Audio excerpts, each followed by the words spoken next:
Bonjour à tous mes frères et sœurs. Voilà, je voudrais vous dire un petit mot d'expérience que j'ai vécu par rapport à ce confinement et par rapport à ce qu'on vit en ce moment. Vous savez, j'ai commencé à être confiné le 7 mars, une semaine avant le vrai confinement. Et pendant cette semaine-là, j'ai commencé à ressentir qu'est-ce que ça faisait de rester une semaine sans réunion. La première semaine, ça n'a pas été très dur, parce que je restais chez moi, je prenais ma guitare, je chantais les cantiques, je lisais ma Bible.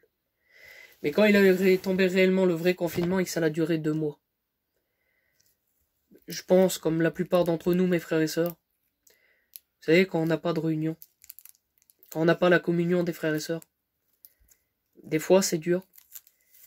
Mais j'ai appris une chose à travers ce confinement, mes frères et sœurs, c'est que Jésus, il vit en nous, mes frères et sœurs, et il nous laisse pas orphelins.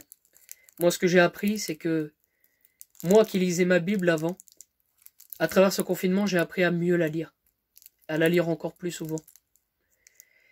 Et si je vous témoigne aujourd'hui, c'est pas pour me lancer des fleurs ou quoi que ce soit, non. Parce que toute la gloire revient à Jésus. Je bénis le nom de mon Dieu parce qu'il m'a aidé dans ces moments de difficulté. Il m'a soutenu dans ces 2 mois. Vous savez, mes frères et sœurs, c'est pas pour parler de ma vie, non. Mon père et ma mère sont inconvertis. Et ça n'a pas été facile, ce confinement. Chez mes parents, ils ont peur. Vous savez, comme tout le monde, on a peur, bien sûr. Vous savez, la peur n'évite pas le danger, c'est vrai. Mais par rapport à tout ce qui se passe, on doit faire attention.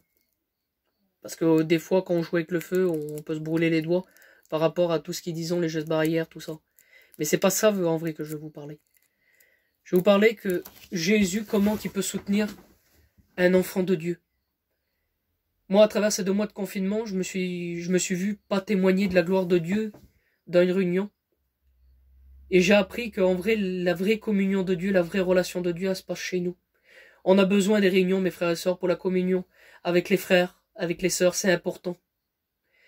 Mais à combien il est bon de prier le Seigneur chez nous. Moi, je priais mon Sauveur chez moi. Mais ce confinement, il m'a appris à mieux m'enraciner dans mon Sauveur. Ça fait 4 ans que je suis chrétien, mes frères et sœurs. S'il y a des anciens qui écoutent cette vidéo, je ne suis au-dessus de personne, ni en dessous de personne. Mais je vous dis franc, je bénis le nom de mon Dieu parce qu'il m'a aidé à passer ce confinement. Chaque jour, il a été avec moi. Depuis que je l'ai accepté, il a toujours été avec moi, mon Sauveur. Mais j'ai vu encore réellement qu'est-ce que c'était la communion avec le Seigneur. Pour moi, dans les débuts du confinement, je me disais 2 mois sans réunion, c'est impossible. Mais vous savez, je voudrais vous dire un verset qui m'a marqué pendant ce confinement. Le verset qui dit « Je serai avec vous tous les jours jusqu'à la fin des temps ». Eh ben, mon Sauveur, il vit en moi. Il vit en nous. Et je remercie mon Dieu parce qu'il m'a soutenu. Et un jour, dans tous ces moments, des fois, parce que dans ce confinement, on a eu des moments de découragement, certains par rapport au niveau familial, ou des fois, c'était dur. Mais malgré tout, le Seigneur, il peut se servir de nous. Un jour, j'étais sur un groupe chrétien, mes frères et sœurs. Et sur ce groupe chrétien, j'ai chanté un cantique, qui est l'un de mes cantiques préférés. J'ai chanté le cantique En son temps. Et ce cantique-là, je me suis pas rendu compte, je l'ai chanté pour le Seigneur.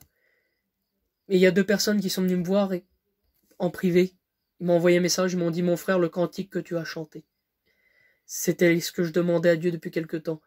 Vous voyez, mes frères et sœurs, où que nous soyons, le Seigneur ne nous abandonne pas et on peut être utile pour lui. Nous devons apprendre à l'aimer. Moi, j'aime mon Sauveur. Et je veux apprendre à mieux l'aimer, à mieux l'adorer. À mieux le servir chaque jour. Je veux être un vaillant soldat pour mon Sauveur. Mais la gloire ne revient qu'à lui.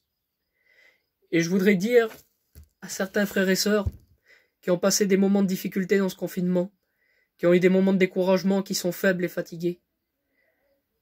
Écoutez mes frères et sœurs. Priez le Sauveur. Priez le Seigneur. Parce qu'est-ce qu'il est bon de prier notre Sauveur. Quand on est faible, quand on est abattu, simplement qu'on ferme les yeux. Et qu'on parle à Dieu comme on parlerait à notre meilleur ami, comme on parlerait à notre Père. et à combien le Seigneur il nous redonne des forces. Voilà, que le Seigneur vous bénisse les frères et sœurs. Sachez que Jésus il est avec vous et que Dieu vous garde.